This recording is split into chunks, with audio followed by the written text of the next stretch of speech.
Good morning, dear students. Welcome you all.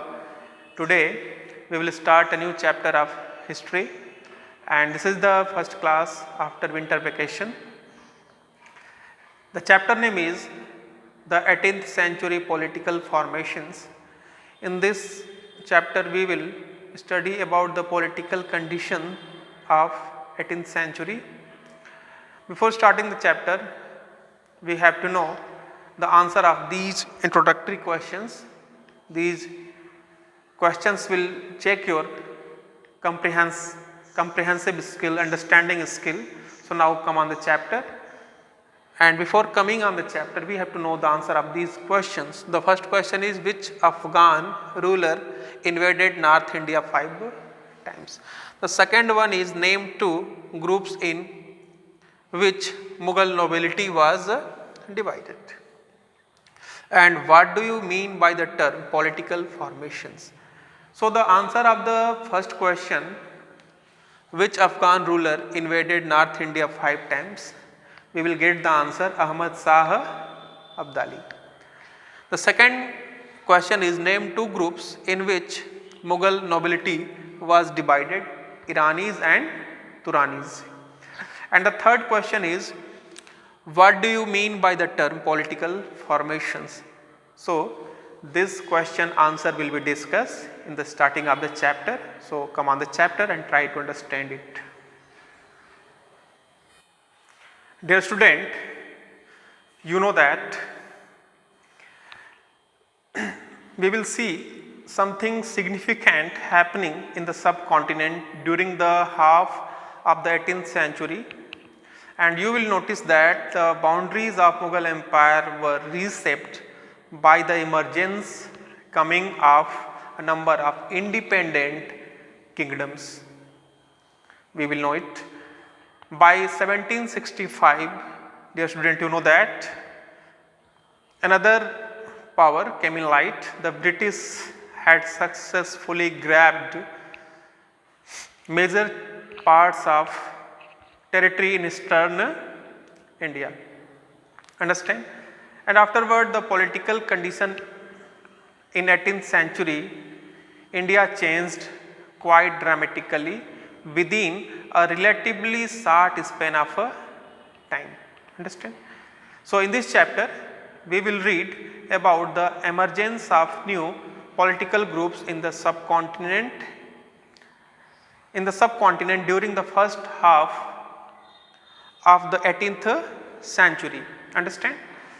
And roughly from 707, when Aurangzeb died, the last Mughal emperor Aurangzeb died, till the third battle of Panipat 1761. We will know it here, the emergence of other power.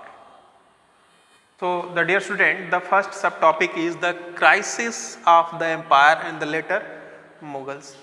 Dear student, you know that you have seen in chapter number 4 how the Mughal empire reached the height of its success, reached the eminence, and started facing a variety of crises towards the closing years of the 17th century. Understand? In the 17th century, Mughals started to face different type of crisis. They were caused by a number of factors. A lot of reasons are there. Emperor Aurangzeb had depleted the military and financial resources of his empire by fighting a long war in the Deccan in South India. Under his successor, the efficiency of the imperial administration, the administrative power broke down. Understand? And it became increasingly difficult, day by day it became difficult for the later Mughal emperors to keep a check on their powerful Mansabdars. Understand? Mansabdar became powerful. Dear student, we know that nobles appointed as governors, Subedar, often started to control the offices of revenue and military administration, Diwani and Fauzdari as well. So this gave them extraordinary political, economic and military powers over vast regions of the Mughal empire. It means that the noble became powerful because of getting the designation, and they started to prove themselves powerful, independent. As the governors consolidated their control over the provinces, the periodic remission of revenue to the capital declined. Means that they started to collect taxes and they were not giving the tax to the emperor. Afterward, the many regions are there, peasants and zamindars rebellions in many parts of northern and western India added to these problems. The revolts were sometimes caused by the pressures of mounting taxes. Taxes are the another reason. Levied taxes by Mughal authority.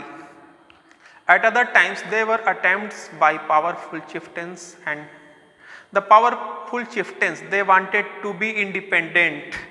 They wanted to show their power. Mughals authority had been challenged by rebellious groups, other rebellious groups in the past as well, but these groups were now able to seize the economic resources of the region to consolidate their position.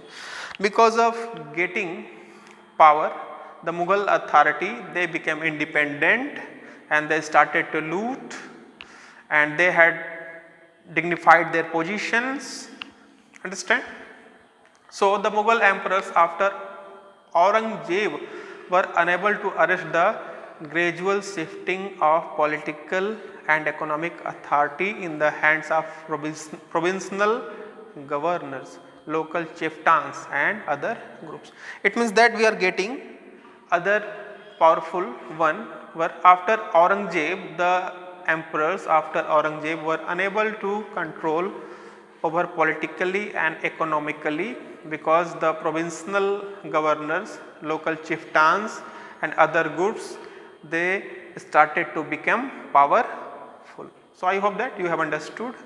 So in this way, the peasants rebellion, farmers peasants rebellion, governors, subedars who were controlling over provinces, they started to become independent and they became powerful, and they rebelled against the emperor.